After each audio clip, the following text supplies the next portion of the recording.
की बड़ी खबर के साथ बड़ी जानकारी आपको दे दें। बीजेपी सीसी बैठक को लेकर के एक्सक्लूसिव रिपोर्ट आपको बता दें कि करीब 1.5 घंटे तक राजस्थान को लेकर के बैठक चली है। दूसरी लिस्ट में 79 सीटों पर प्रत्याशी घोषित किए जाएंगे। हालांकि 79 सीटों में से 2 सीटों को अभी होल्ड किया जा सकता है। वहीं तीसरी सूची के लिए 5 नाम तय कर दिए गए हैं। ये 5 सीट भी दूसरी लिस्ट में शामिल हो सकते हैं।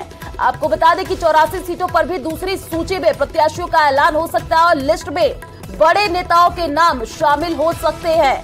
दूसरी सूची में पूर्व सीएम, नेता प्रतिपक्ष, 1-2 सांसद और पूर्व सांसदों के नाम भी शामिल हो सकते हैं, ऐसी जानकारी मिल रही है। तो देखिए, मौजूदा विधायकों में से करीब 45 को इस सूची में टिकट दिया जाएगा। तो करीब 1.5 घंटे तक देखिए राजस्थान को लेकर के बैठक चली है और दूसरी सूची में 84 प्रत्याशियों को घोषित किया जा सकता है। इस वक्त ये बड़ी जानकारी आपको दे रहे हैं और इस लिस्ट में बड़े नेताओं के नाम शामिल हो सकते हैं। मौजूदा विधायकों में से करीब 45 को टिकट मिल सकता है, ये भी जानकारी सामने आ रही है। तीसरी सूची के लिए 5 नाम तय कर दिए गए हैं। तो इस वक्त ये बड़ी जानकारी आपको दे रहे हैं। देखिए, दूसरी लिस्ट में 79 प्रत्याशी घोषित किए जाएंगे। बीजेपी सीसी बैठक पर आपको एक्सक्लूसिव रिपोर्ट हम आपको बता रहे हैं। तीसरी सूची के लिए 5 नाम तय कर दिए गए, यानी कि लिस्ट में बड़े नेताओं के नाम शामिल हो सकते हैं। ज्यादा जानकारी के लिए संवाददाता लखवीर हमारे साथ वो लाइन पर जुड़ चुके हैं। लखवीर, देखिए, मौजूदा विधायकों में से ये कहा जा रहा है कि करीब 45 लोगों को टिकट मिलेगा और तीसरी सूची के लिए भी अभी से ही 5 नाम फाइनल हो चुके हैं। कब तक दूसरी सूची जारी होगी, इसको लेकर के क्या अपडेट? देखिए, कल भारतीय जनता पार्टी केंद्रीय चुनाव समिति की बैठक के बाद आज सभी को इंतजार है भाजपा की दूसरी सूची जारी होने का, क्योंकि कल देर रात ये सूची जारी होनी थी। ऐसे में संभावना है कि आज तो ये सूची जरूर जारी होगी ही। जहां तक बात है कल की बैठक की, तो कल का दिन काफी महत्वपूर्ण राजस्थान भाजपा के लिए, क्योंकि 79 यानी कि 79 नामों को लॉक किया गया है दूसरी सूची में, और वहीं 2 नाम जो है 79 में से वो होल्ड हो सकते हैं, क्योंकि सहमति की वजह से और विरोधाभास के चलते उनको होल्ड किया जा सकता है। अन्यथा 79 नाम ही जारी किए जाएंगे।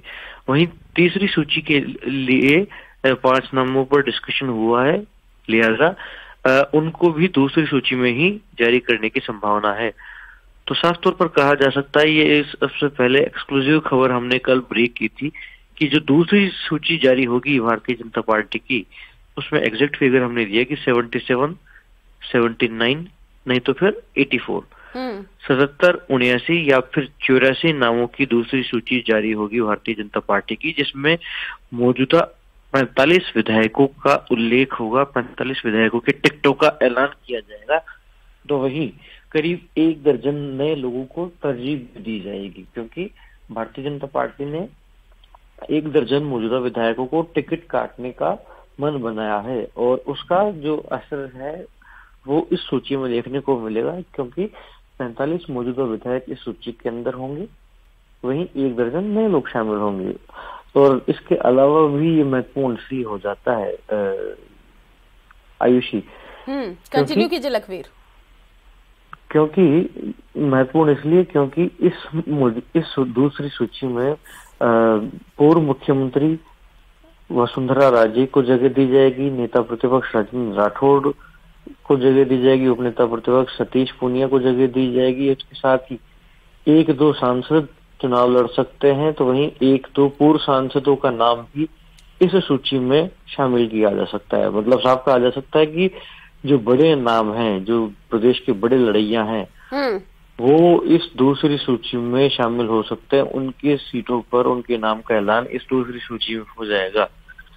तो ये बड़ी ही महत्वपूर्ण बात है, बड़ी जानकारी है कि आज जो दूसरी सूची बीजेपी जारी करने वाली है, उसको लेकर कल रात को ही सहमति बन गई है, उस लिस्ट लॉक कर दी गई है। लिहाजा आज का ये दिन काफी महत्वपूर्ण, काफी अहम, क्योंकि भारतीय जनता पार्टी दूसरी सूची का ऐलान आज कर सकती है। बिल्कुल लखवीर, सभी को इंतजार है कि बीजेपी अपनी दूसरी लिस्ट कब जारी करेगी और जैसे कि आप बता रहे हैं कि आज का दिन काफी महत्वपूर्ण है और आज दूसरी सूची जारी हो सकती है। सभी की निगाहें उसी पर टिकी हुई है। शुक्रिया लखवीर तमाम जानकारी साझा करने के लिए।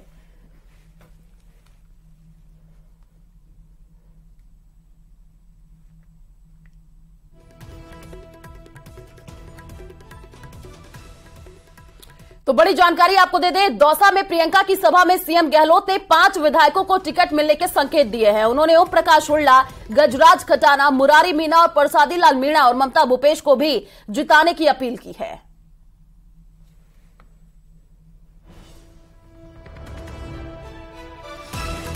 देखिए, सीएम ने 5 विधायकों को टिकट मिलने के संकेत दे दिए हैं। ये बड़ी जानकारी आपको दे रहे हैं। प्रियंका की सभा में 5 विधायकों के नाम सीएम अशोक गहलोत ने लिए हैं। कल प्रियंका गांधी की देखिए जनसभा हुई थी और उसी दौरान सीएम अशोक गहलोत ने 5 विधायकों को टिकट मिलने के संकेत दे दिए। ओम प्रकाश हुड्डा, गजराज खटाना के नाम सीएम अशोक गहलोत ने लिए हैं। देखिए, मुरारी मीणा, प्रसादी लाल मीणा का भी नाम सीएम अशोक गहलोत ने लिया है। यानी सूची से पहले ही दौसा के टिकटों का ऐलान कहीं न कहीं सीएम अशोक गहलोत ने कल कर दिया और उसमें कई नाम उन्होंने बताए। ओम प्रकाश हुड्डा ने साफ संकेत भी दिया और फोन पर ये बोले हैं कि मैं कांग्रेस से चुनाव लड़ने जा रहा हूं और क्या कुछ सीएम अशोक गहलोत ने कहा वो आपको सुनाते हैं।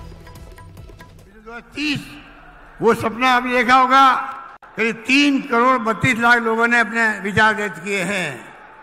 3 करोड़ 25 लाख लोगों ने वो सपना साकार करेंगे।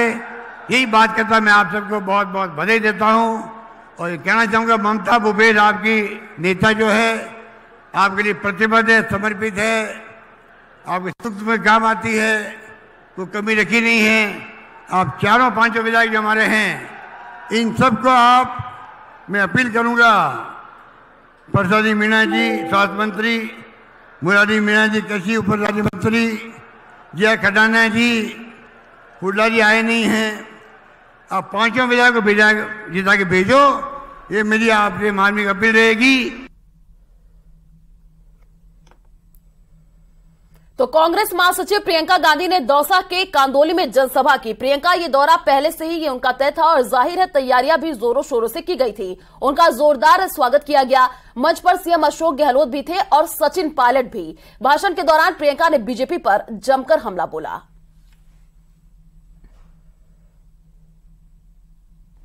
प्रियंका जी का स्वागत करें। वोटा आप विपक्ष को प्रियंका की ललकार। तो इस उम्मीद को पूरा करने के लिए, सरकार चलाने के लिए, देश को चलाने के लिए एक सोच और एक समझ की जरूरत होती है। एक एक कर कई बार ये रहा। असली नेता जो होता है वो वर्तमान और भविष्य की ओर देखता है। दौसा की कांदोली का ये वही मैदान है जहां कांग्रेस की भारत जोड़ो यात्रा के दौरान भारी संख्या में लोग जुटे थे। के साथ प्रियंका गांधी जी का स्वागत। प्रियंका गांधी। आज उसी मैदान में प्रियंका गांधी का जोरदार स्वागत किया गया। मंत्री ममता भूपेश ने मीणा संस्कृति की पहचान माने जाने वाली पीली लुंगड़ी पहनाकर उनका स्वागत किया। इस दौरान मंच पर मुख्यमंत्री अशोक गहलोत, सचिन पायलट से लेकर तमाम दिग्गज मौजूद रहे। ऐसा लगा मानो विपक्ष को कांग्रेस की एकजुटता का एहसास कराया जा रहा हो। प्रियंका गांधी से लेकर सीएम गहलोत और सचिन पायलट का मंच पर एक एक कर स्वागत किया गया। प्रियंका गांधी। चुनावी सरगर्मी के बीच सबको बोलने का मौका भी मिला। प्रियंका गांधी ने जैसे ही बोलना शुरू किया वो हमलावर हो गई। उन्होंने एक तरफ कांग्रेस की तारीफ की तो दूसरी तरफ केंद्र सरकार पर जनता की अनदेखी का आरोप लगा दिया। आपके प्रदेश में कांग्रेस की सरकार है। अब जो सरकार है उसने पूरी तरह से आपका जो ये जीवन सफर है इसमें आपकी मदद करने का प्रयास किया है। और अगर आप पिछले 5 सालों का आप सफर देखें तो आप ये जरूर कह पाएंगे कि राजस्थान की जो कांग्रेस सरकार रही है उसने आपके जीवन सफर को मजबूती दी है और उसको आसान करने की कोशिश की है। जो नेता सचमुच चाहते हैं कि प्रदेश आगे बढ़े, देश आगे बढ़े, वो सिर्फ अपना मान सम्मान और अपने घमंड को नहीं देखते, वो जनता को देखते हैं कि जनता के लिए क्या अच्छा है। प्रियंका गांधी का दौसा दौरा पहले से ही तय था।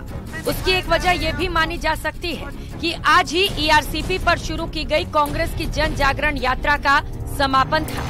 जाहिर है ईआरसीपी पर प्रियंका गांधी हमला करना कैसे चूक जाती। ईआरसीपी पर सिर्फ जुमलेबाजी का आरोप। ईआरसीपी को नहीं किया राष्ट्रीय परियोजना घोषित। तो इस राजनीति से सावधान हो जाइए। ये ईआरसीपी का जो जुमला है जो आपको दिया गया, यही चीज थी। ये सिर्फ एक नहर की परियोजना नहीं थी ये, बल्कि दौसा और आसपास के 12 जिलों के लिए जीवनदायिनी गंगा के समान है। भाजपा के नेता और प्रधानमंत्री जी से सिर्फ जुमलेबाजी होती है इस पर। पहले आए तो कहा था ईआरसीपी को राष्ट्रीय परियोजना का दर्जा दिया जाएगा। दिया क्या? दिया? आप आज तक ईआरसीपी के पानी का इंतजार कर रहे हैं कि नहीं? कर रहे हैं ना? प्रियंका गांधी से पहले मंच पर सीएम गहलोत और सचिन पायलट ने भी जनसभा को संबोधित किया। सीएम गहलोत और सचिन पायलट ने भी ईआरसीपी के मुद्दे पर केंद्र को जमकर घेरा। ईआरसीपी को लेके भारत सरकार गुमराह करी लोगों को। उनका मंत्री राजस्थान का ये शेखावत वो गुमराह कर रहा है। हम आगे बढ़ा रहे हैं, आगे बढ़ जाएंगे। प्राइम मिनिस्टर का वादा झूठा है, उनको पूरा एक्सपोज करेंगे हम लोग। जो हमारी ईआरसीपी की योजना थी, जो भाजपा के काल में बनी थी, इन 5 सालों में हमारी सरकार ने उस पर काम किया है। लेकिन यहाँ के लोगों को, यहाँ की जनता को, यहाँ कर विशेष रूप से किसानों को जो दिक्कतों का सामना करना पड़ रहा है, वो सिर्फ इसलिए करना पड़ रहा है कि केंद्र की सरकार भेदभाव की भावना से काम कर रही है। केंद्र की सरकार में 25 के 25 मंत्री भाजपा के हैं, पूर्ण बहुमत की सरकार है। प्रधानमंत्री मोदी जी ने अजमेर में आकर राजस्थान में एक नहीं 2 बार कहा था कि ईआरसीपी की परियोजना को हम राष्ट्रीय परियोजना घोषित करेंगे। दौसा के कांदोली में मौका ईआरसीपी पर 16 अक्टूबर को 12 से शुरू हुई कांग्रेस की जन जागरण यात्रा के समापन का था, जिसकी झलक मंच पर कांग्रेस के दिग्गजों के बयानों में भी दिखी। चुनावी मौसम में एक तीर से 2 निशाने लगाए गए। एक तरफ इस परियोजना के बहाने सरकार को घेरा गया, तो दूसरी तरफ 13 जिलों में लागू होने वाली इस परियोजना के सहारे मतदाताओं को साधने की भी कोशिश की गई। Bureau report, news 18।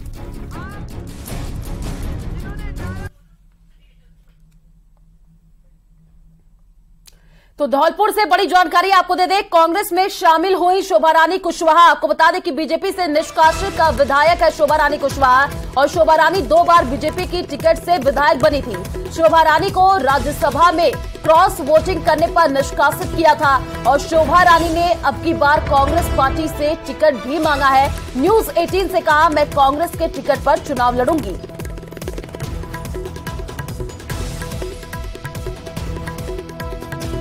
देखिए, राज्यसभा में क्रॉस वोटिंग और निष्कासित हुई थी शोभा रानी। अब की बार कांग्रेस पार्टी से भी उन्होंने टिकट मांगा है। कांग्रेस में शोभा रानी कुशवाहा शामिल हुई है। धौलपुर से बड़ी जानकारी न्यूज़ 18 से उन्होंने कहा है, कांग्रेस से टिकट पर चुनाव लड़ूंगी। बीजेपी से निष्कासित शोभा रानी कुशवाहा विधायक है, और देखिए अब उन्होंने कांग्रेस का दामन थामा है।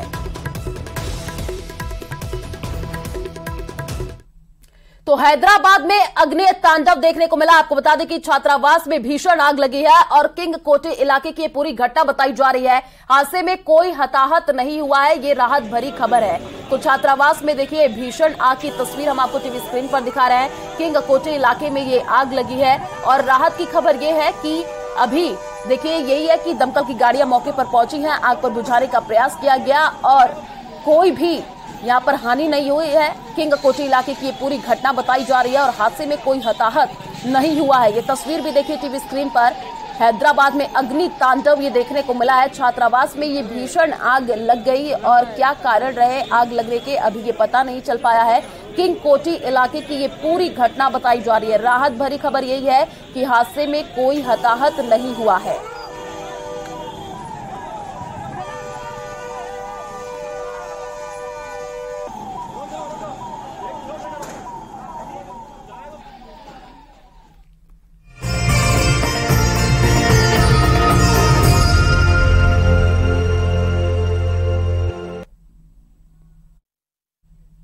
तो आज नवरात्रि का 7वां दिन है। आज के दिन मां दुर्गा के कालरात्रि स्वरूप की पूजा की जाती है।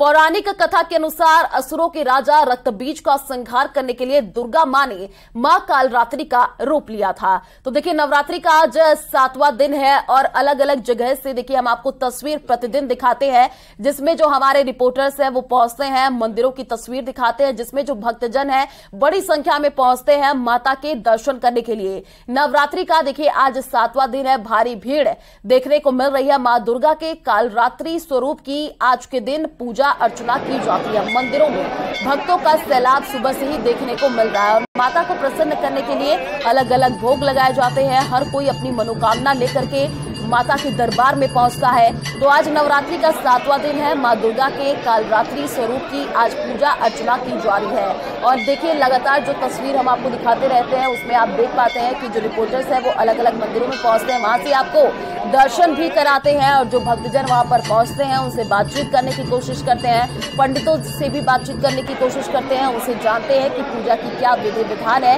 वो भी बहुत ही विस्तार से बताते हैं। तो तस्वीरें देखिए टीवी स्क्रीन पर भी हम आपको दिखा रहे हैं। मंदिरों में इसी तरह का जो भक्तों का सैलाब है वो देखने को मिलता है। नवरात्रि का 7वां दिन है और आज मां कालरात्रि की पूजा अर्चना चारों तरफ की जा रही है। चारों तरफ जय माता दी के जो जयकारे हैं वही सुनाई दे रहे हैं। तो आज नवरात्रि का 7वां दिन, बड़ी संख्या में लोग पहुंच रहे हैं माता के दर्शन करने के लिए।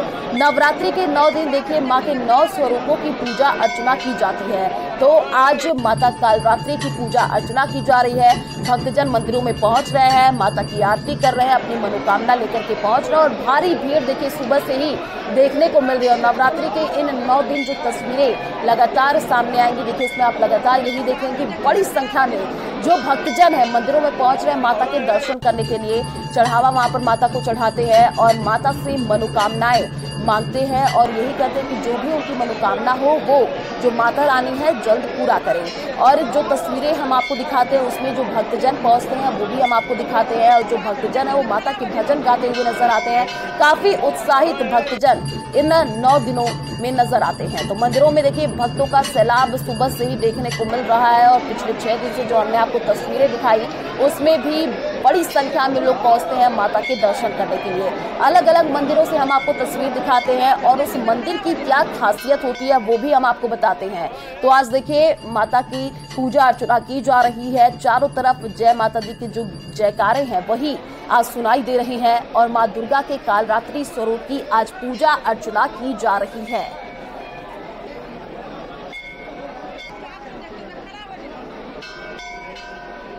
तो नवरात्रि का आज 7वां दिन है। मां कालरात्रि की पूजा की जा रही है और तस्वीरें भी हम आपको लगातार दिखा रहे हैं। टीवी स्क्रीन पर भी देखिए वो तस्वीर जिसमें आप देख पा रहे हैं कि बड़ी संख्या में भक्तजन माता के दर्शन करने के लिए पहुंचते हैं। और नवरात्रि के 2 दिन जो है माता के 9 स्वरूपों की पूजा की जाती है। अलग अलग दिन अलग अलग माता की पूजा होती है और अलग अलग दिन का अलग अलग महत्व होता है। और ज्यादा जानकारी के लिए संवाददाता कृष्ण हमारे साथ जुड़े हुए हैं, झुंझुनू से, उन्हीं का रुख कर लेते हैं। कृष्ण, आप फिलहाल कौन से मंदिर में मौजूद है वो तस्वीर दिखाइए। देखिए आज नवरात्रि का 7वां दिन है, मां कालरात्रि की पूजा अर्चना की जा रही है। जो भक्तजन पहुंच रहे हैं उनसे बातचीत करने की कोशिश कीजिए।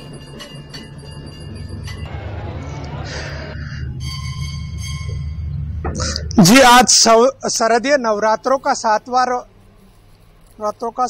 रोज है और मां कालरात्रि के स्वरूप की पूजा अर्चना की जा रही है।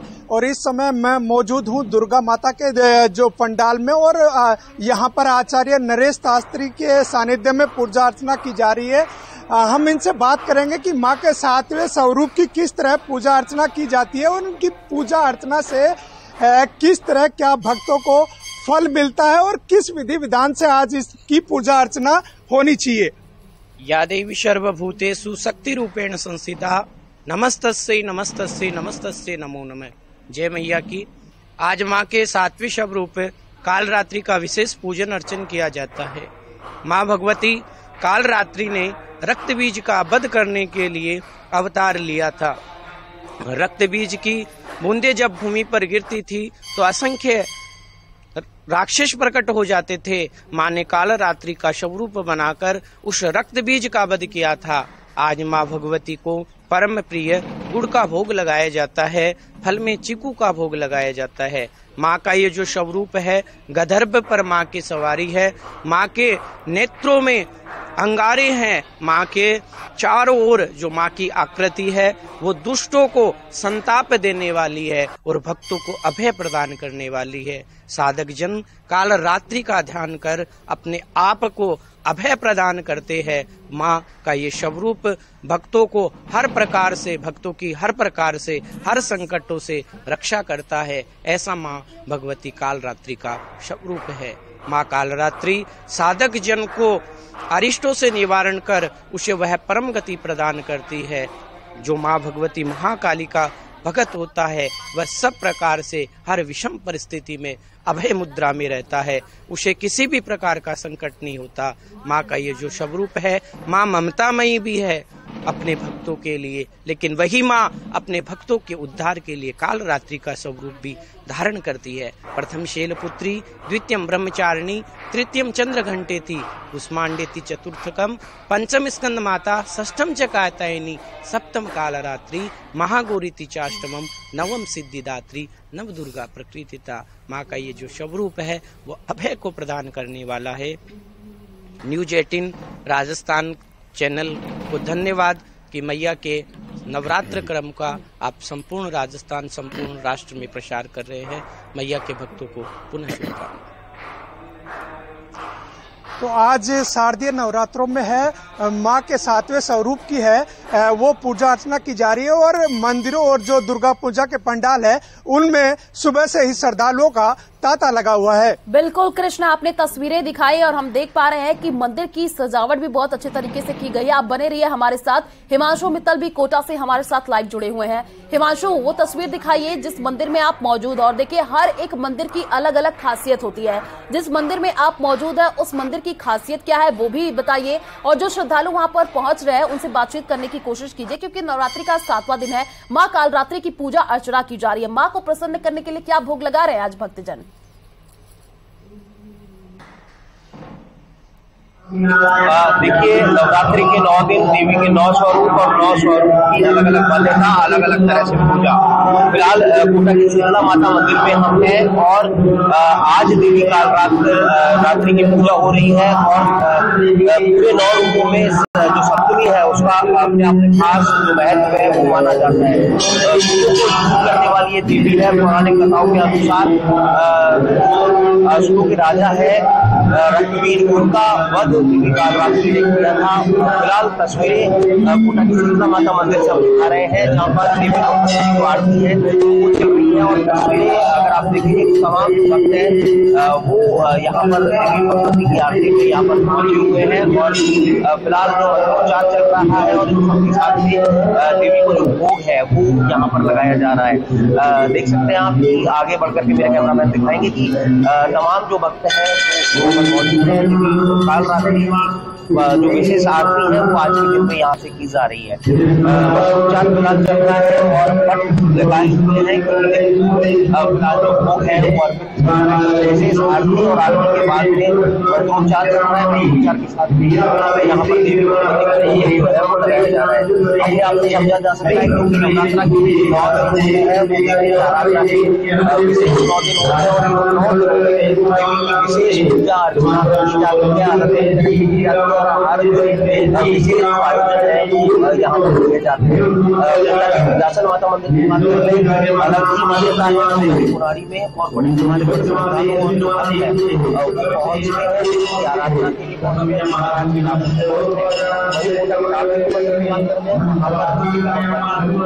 जो मेला है वहाँ पर लग रहा है। नवरात्र के 9 दिन जो है वो मेला यहाँ पर लग रहा है। 9 है वो फिलहाल यहाँ पर चल रही है। अलग अलग बिल्कुल हिमांशु, आपने जो तस्वीरें दिखाई इसमें हम देख पा रहे हैं कि माता की आरती की जा रही है। इस वजह से आपकी आवाज भी क्लियर नहीं आ पा रही है। आप बने रहिए हमारे साथ। प्रतीक सोलंकी भी हमारे साथ जुड़े हुए हैं। प्रतीक, आप फिलहाल कौन से मंदिर में मौजूद है वो तस्वीर दिखाइए, क्योंकि आज माता के 9 स्वरूपों की देखिए पूरे 9 दिन पूजा होती है और आज 7वां दिन है। माँ कालरात्रि की पूजा अर्चना की जा रही है। मंदिर में क्या सजावट अभी है वो भी दिखाइए और जो भक्तजन पहुंच रहे हैं उनसे बातचीत कीजिए। जी बिल्कुल प्रियंका, देखा जाए तो नवरात्रि चल रही है और नवरात्रि के दिन जो माता के मंदिरों में जो कहानी यानी कि कहीं ना कहीं धूम जो है साफ तौर से देखने लगी है। मैं सिरोही के पुलिस लाइन में स्थित अम्बे माता मंदिर में हूँ। आज काल रात्रि की माँ की जो है पूजा अर्चना की जाती है और यहाँ पर जो है ऐसा है, एक इतिहास ऐसा जुड़ा हुआ है, जिस प्रकार तनोत माता की पूजा जो है वहाँ के सेना के जवान करते हैं और उसी प्रकार यहाँ पर जो अम्बे माता मंदिर पुलिस लाइन में स्थित है, यहाँ पर जो पूजा अर्चना जो है पुलिस के जवान करते हैं। यहाँ बताएं, आप हमारे साथ में जुड़े हुए हैं, इस मंदिर में किस प्रकार की पूजा अर्चना की जाती है, क्या विशेष है? यहाँ माता जी जो श्रद्धा अनुसार जो भावना लेके आती है उसकी मनोकामना पूर्ति करते हैं और रात्रि में 12 बजे के आसपास ये कपाट बंद हो जाते हैं और सुबह 5-6 बजे खुलते हैं और विधि अनुसार इनकी पूजा पाठ अर्चना की जाती है और माता जी की पोशाक भी पहनाई जाती है। नवरात्रि में प्रति डे नई नई पोशाक पहनाई जाती है जिसकी कीमत करीबन 5-6 हजार रुपए से एबव है और मिठाई भी आती है और बच्चे भी आते हैं। इसमें हम देख पा रहे हैं कि जो भक्तजन है वो भी पहुंच रहे हैं माता के दर्शन करने के लिए। आप सभी रिपोर्टर्स का बहुत बहुत धन्यवाद हमारे साथ जुड़ने के लिए और तस्वीरें दिखाने के लिए। चलिए रुक करते हैं अगली खबर की ओर। सिरोही में विधानसभा चुनाव से पहले ही बीजेपी में फूट पड़ती दिखाई दे रही है। दरअसल बीजेपी युवा मोर्चा अध्यक्ष गोपाल माली पर अपने ही कार्यकर्ता को बिना इजाजत फर्जी तरीके से सदस्यता समाप्त करने का आरोप लगा है। यह आरोप किसी और ने नहीं, बीजेपी नेता हेमंत पुरोहित ने लगाया। किसी कार्यकर्ता के ये मैंने 2 दिन पहले ही निष्कासन का लेटर देखा है, जो मैंने मेरी राजनीतिक सफर में ये लेटर मैंने ऐसा पहली बार देखा है, जिसके अंदर युवा मोर्चा के 2 महामंत्री किसी कार्यकर्ता के निष्कासन का लेटर लिखते हैं और वो भी एक ऐसे कार्यकर्ता ईश्वर जी आचार्य दिग्वंत नेता के परिवार का बच्चा, जिसको कई सालों लग जाते हैं पार्टी को खड़ा करने में। ऐसे परिवार के बच्चे को निष्कासित करना और वो भी पार्टी की रीति नीति के अनुकूल नहीं, उसके विपरीत जाके उसका निष्कासन, और महामंत्री कब निष्कासित करता है इसका तो मुझे भी आज तक जानकारी नहीं है, ना ही प्रदेश संगठन को इस बात की जानकारी है। तो चले फिलहाल इस बुलेटिन में इतना ही। बाकी खबरों के लिए आप देखते रहिए न्यूज़ 18 राजस्थान। नमस्कार।